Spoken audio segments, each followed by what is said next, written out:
Hello, welcome to Blueprints. I'm Bodine Sanders, your producer and host. Joining me today is Dr. Marianne Infante, Board President of Healthy Community Lifespaces. Welcome. Thank you so much for having me here. I really appreciate it. You're making me feel so included in the sports world. And I'm honored that you have asked me to come and talk about diversity, inclusion, and health in the sports world. Well, let's jump into it. Share your positive perspective on diversity, equity, and inclusion based on the space in which you work. All right, well, diversity isn't just about like having different people in one spot. Correct. It's about listening to everybody and getting everybody's opinions and being open and collaborating. Correct. So having a lot of people together to collaborate adds to the diversity. And then equity isn't just individuals like having all the same. It's giving everybody what they need to feel comfortable in the situation and to feel comfortable in the environment.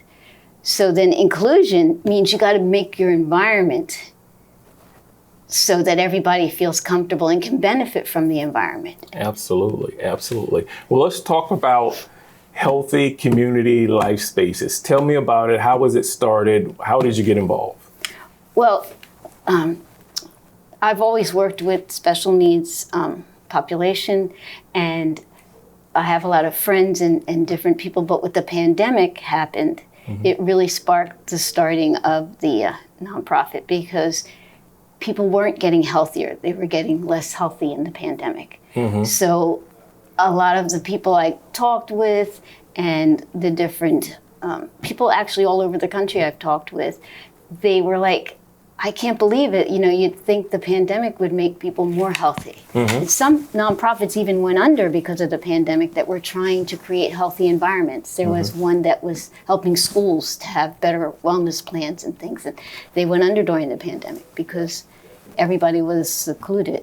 So we decided, I got a group of people together and we decided to start the Healthy Community Lifespaces. Very good, very good.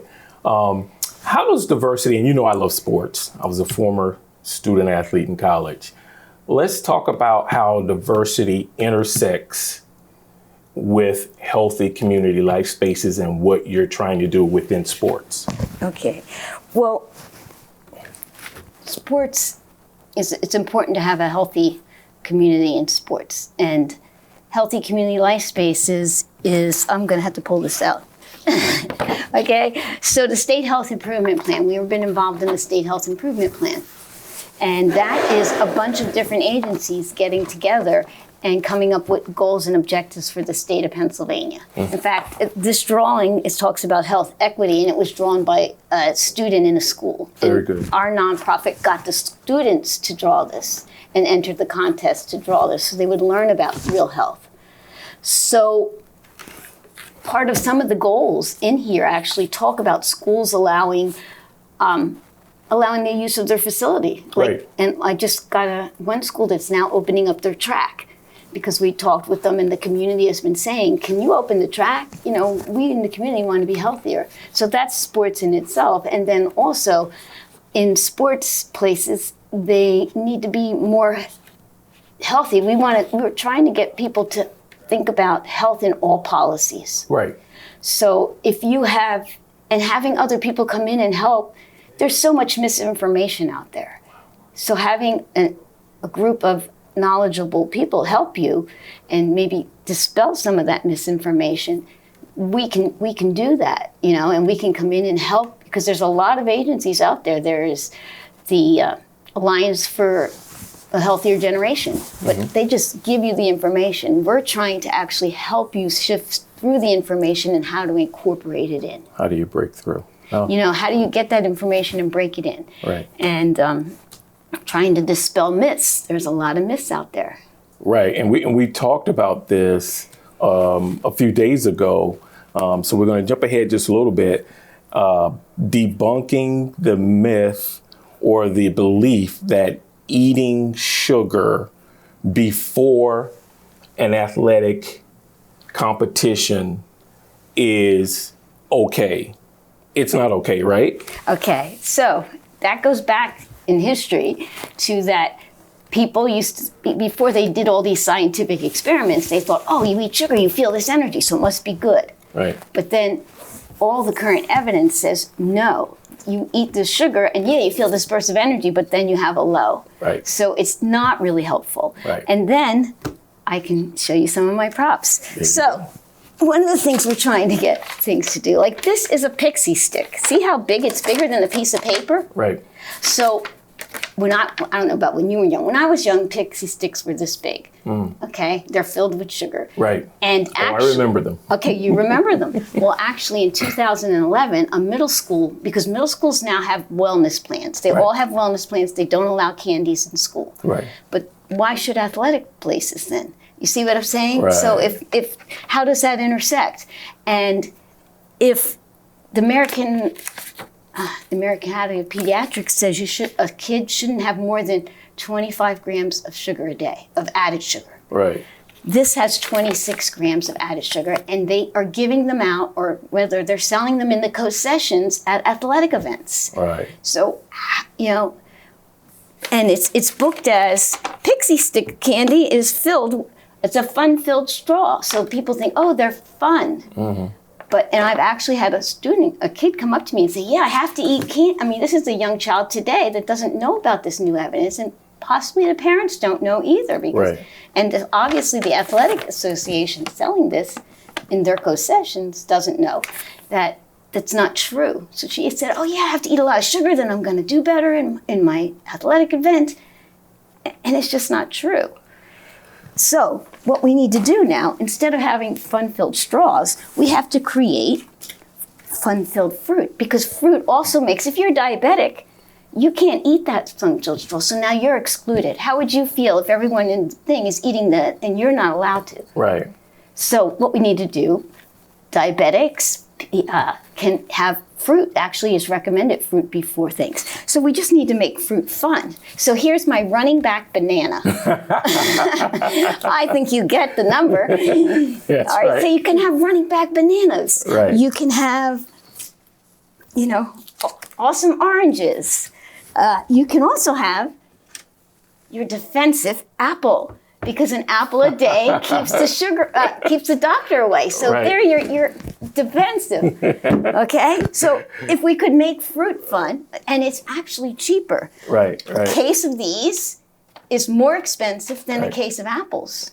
Right. So, and apples can be fun because you can juggle them. Now, I used to be able to juggle them well. I hear you juggle better. Maybe you need to show me. I can juggle, and I love the props. You got Brian Westbrook for, what is it called? What a banana?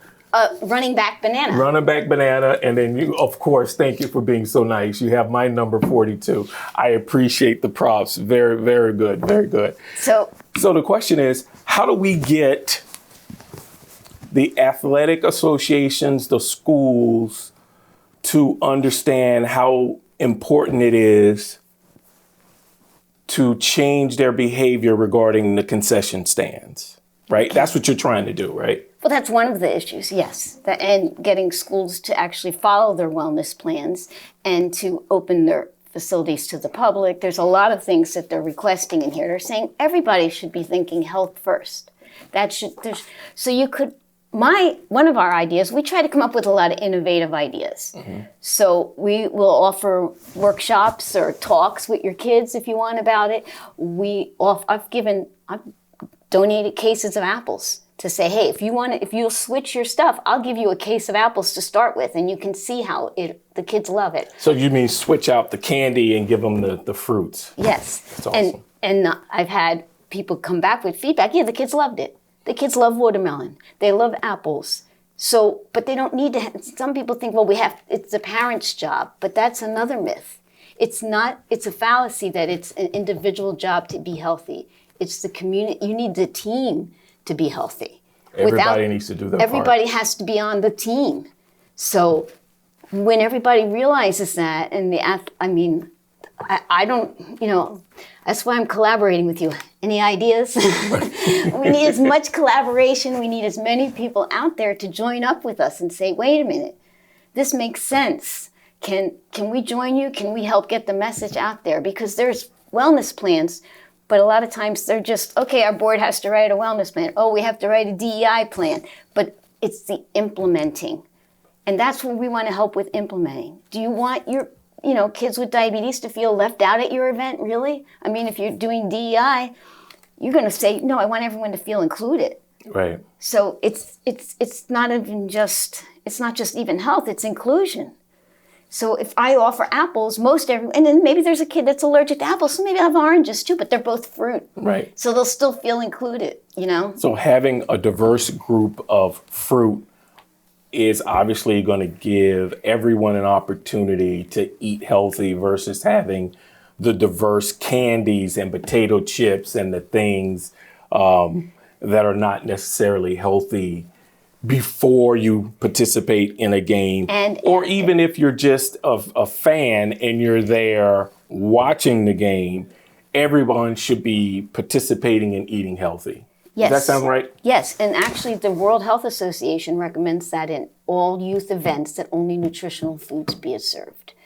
So this is what the science is saying. I mean, when I was young, they came out at halftime with orange slices. Correct. Do you remember that? I do. I don't think they do that anymore. I haven't, I don't remember. I went to my daughter's volleyball game. That was easy 10 years ago. Yeah, I don't remember the orange slices. Yeah. There's coaches that still give out lollipops. I mean. Yeah, and we talked about that. I mean, I don't know where that came from. It's come from the myth that they think the sugar, candy is fun and sugar probably is going to help them perform better. And people still believe that. That's what I'm saying. They don't understand. Our advisor, who was one of our founding board members, Dr. Jody, she did a YouTube that's had millions of hits on sugar is not a treat because your pancreas is getting overworked, and it's the one organ you can't live without your pancreas. Right. And you think, well, there have been kids with diabetes that actually they wanted to feel a part of it, so they would give themselves too much, and then they get a coma. I mean, there's been problems where people, people with diabetes feel left out. They feel like, oh, we're missing out. If this is what's fun, you're advertising, and that's what the advertisers are saying. Hey, fun-filled candies, We need to make fruit fun. Absolutely. So let's take it to the next level. How can, again, school administrators, associations, school districts, principals, athletic directors, coaches, they need to reach out to you and you need to reach out to them. You guys need to come together and then your organization then helps create this curriculum or this new policy in order for everybody to be on the same page. Is that what you're trying to accomplish? Yes, but not even just create it. The policies are already created and out there. There's policies in schools and they don't have the people to follow through. Okay. They don't, because it's like, oh, well, the pandemic happened, so this, which doesn't make sense, but this wellness policy went on the back burner or whatever, or it was written because the USDA requires it. So we're going to write a policy. But we also need, not just me, we need to get the kids. Yes. Like Downingtown School District, for instance, has a positive wellness plan where every school has individual wellness council and kids are on each council in each school. So I think the sports teams should also have a wellness plan. Like you have probably most sports teams now don't they have a DEI policy? I'm not sure. I know from the few athletic directors that I have spoken to, there is a a council, an athletic group where they meet and discuss things, and so that's a good lead in terms of a conversation. What is the athletic department doing? What is the school doing regarding the normal traditional students? And student athletes are students. They all need to be on the same page. So I could see how it could be, because if the right hand doesn't know what the left hand is doing, they're not on the same page. So it could make, I'm assuming it's making your job a little bit more difficult trying to reach these folks, right? Yes, because unless the administration backs you and says, no, we don't want our athletic group selling sodas at the half times and stuff for our students. Because like years ago, the schools used to allow sodas and had contracts. They actually did away with that because they said they have these strict wellness plans now. We can't advertise, we can't promote. But if you're selling these here, and then the other issue is fundraisers. So wouldn't you buy an apple if someone said, oh, you're a sports team, you want to buy an apple to support us? You wouldn't really care what they're giving you. You'd buy it because you're supporting the sports team. Correct. So why can't we buy a case of apples and sell apples? Right. Okay. Right. So those are the ways that they can change, and we can help them do that. So in order for these schools to collaborate or at least come to you, you're saying there's already a plan in effect. They just have to want to do it. Right, or improve it. Improve it. Every year they're supposed to be improved every 3 years. But even I'm saying that sports teams should have their own little plan, right? Because there's extra things. Just as each school has a wellness team because each school has different issues. Right. Each sports have different issues. Absolutely. And you wouldn't, and then some people might, well, the parents might want to sell candy. Well, if the parents said we don't want a helmet on our kid, you're not going to say that's okay. Correct. Correct. So if you put out a wellness policy for your sports team, then you can refer to it and the parents can understand why that wellness policy is needed. So if you have a sports team or a youth group and you write that specific one and get the kids involved because then they understand. I have several high school students that are like interns to us and we're trying to come up with all different ways to help. So, and depending on their interest, and I have had a college student, but her interest was in period poverty. So, which is a big thing now, making sure that menstrual pads are available at all functions too. Gotcha. So we're looking at the whole environment, and depending on the individuals that sign up and help us, we try to help them to help the community they live in. A comprehensive, holistic policy, because they have safety policies, why not have a wellness policy? Yes. Right. How can the state, what is the state doing? Well, the state mandates all this, like they mandate wellness policies and they mandate them to be reviewed every 3 years, but they can't enforce it. And they don't, because each individual school district is required to enforce itself. Police itself. So it's and then your school boards are required to enforce it, and your school boards, they're a bunch of volunteers. They often don't have time to enforce it either. So they need help. Yes. With implementing and putting into action all these things that you're suggesting. Yes. Bottom line, they just have to want to do it. Well, I think if we get more kids involved too. So the other thing that we're doing is we run contests, like the contest to do this. Okay. We're currently running a contest for sports, like to get kids to write an article about sports and how health is important. Yes. And then we're going to feature it on our website. So these kinds of things, the people can try to find these kinds of things and offer them to the kids. That's another way to get them engaged. Yes. This contest, and get them talking about what you're trying to do. And there's going to be absolutely some kids who jump on it, right? Yes. And the goal is to use their influence to influence all the other students and student athletes. So it becomes a group effort, but it's got to start from somewhere. And how's that contest working? Well, last year we didn't get anybody. We sent it out to every school in the state of Pennsylvania because the administration needs to get it out there. Or I'm going to try to send it to different athletic programs too now. So we haven't gotten a winner on that. Our other contest, we did get more people. We had a contest to pick a state vegetable and a state fruit. The apple won. And the kids were wonderful. Like the kids that wrote the essays, it would be amazing. You'd think it was like written by a professional in college or something, because they wrote these great essays about why apple should be the state fruit and how nutritious and all this other stuff. So those are the kinds of things. So we have a state fruit and vegetable contest, because Pennsylvania does not have a state fruit and vegetable. Really? I Yeah. didn't know that. And we have the sports contest. So we're trying to come up with different contests, and we're talking with kids and seeing what they want to do. I have one student who's trying to organize making a story walk for the local library, because that gets kids out walking Right. and reading. Right. So any kids that we can get, like if they're in sports, if they want to help get their team on board, like we need to. But mainly the administration. If the administration is on board, you're going to get everybody going. Like in Downingtown, where each school is individual. They have different needs. You can't just say blanket.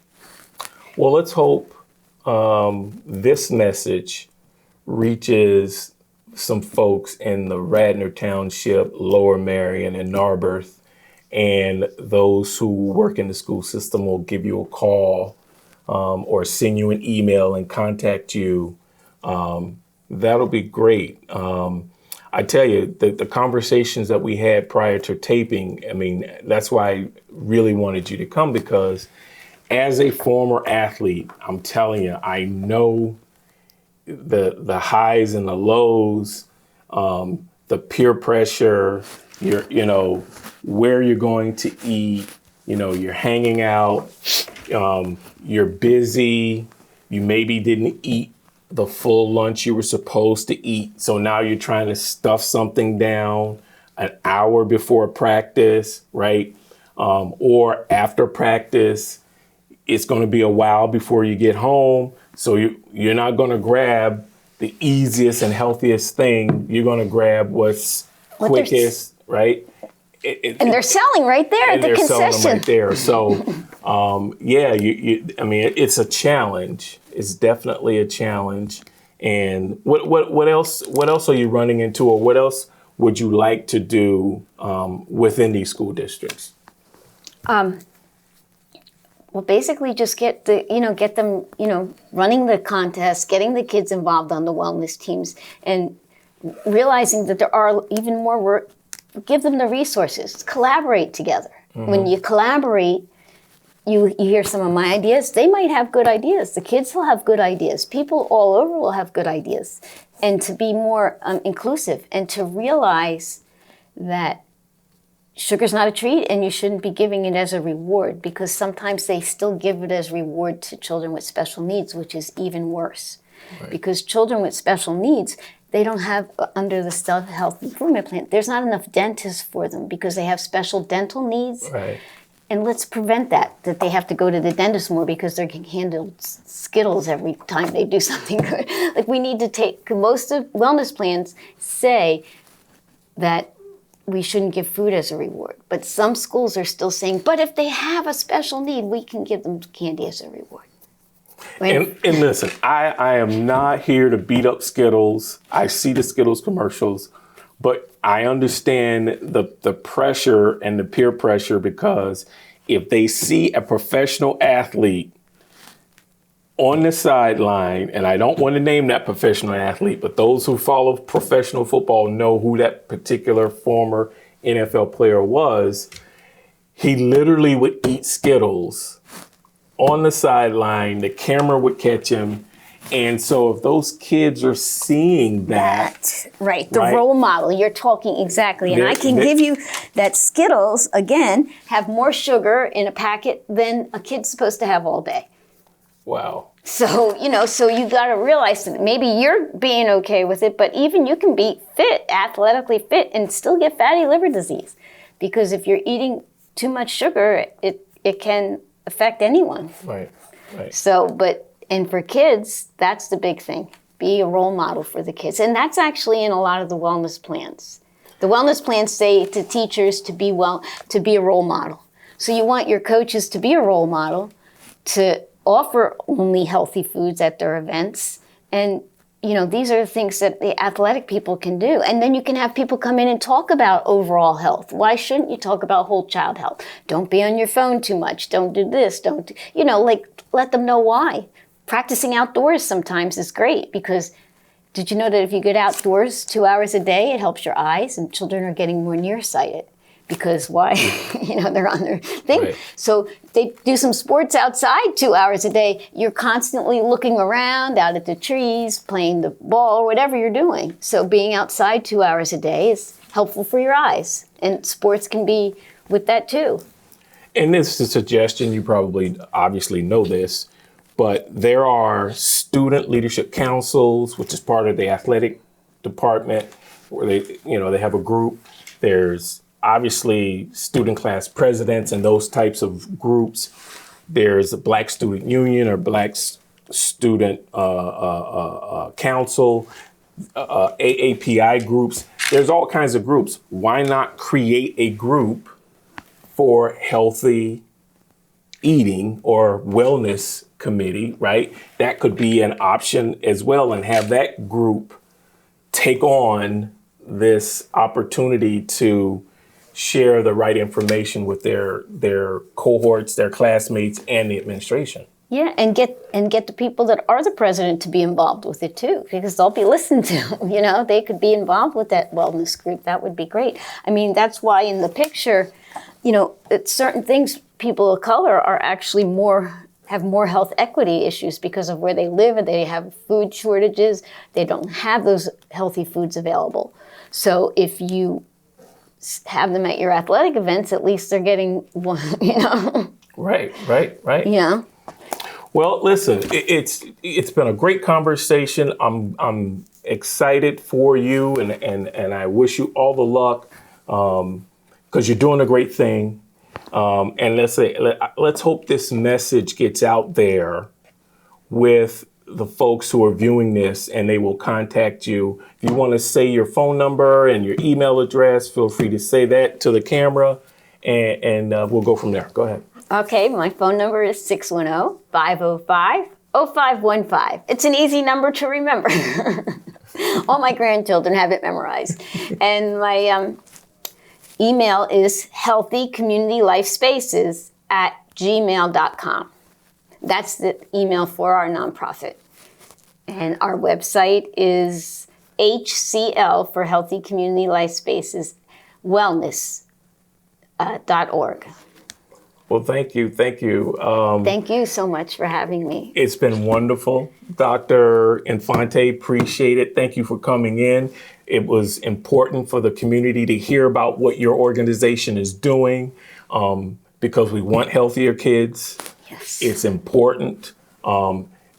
Being a resource for those kids is important, but also being a resource for the leadership, the principal and the administration, the superintendent, because they're so busy, right? They need an organization like yours to come in and help them put these plans into action. Right, and we can hook them up with different resources. If you go to the website, I did post a couple resources for the Alliance for Healthier Generation has a whole resource on other fundraisers, so that you can read, and it gives you ideas on doing other fundraisers.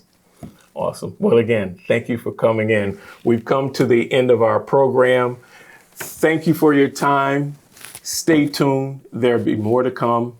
Have a good day.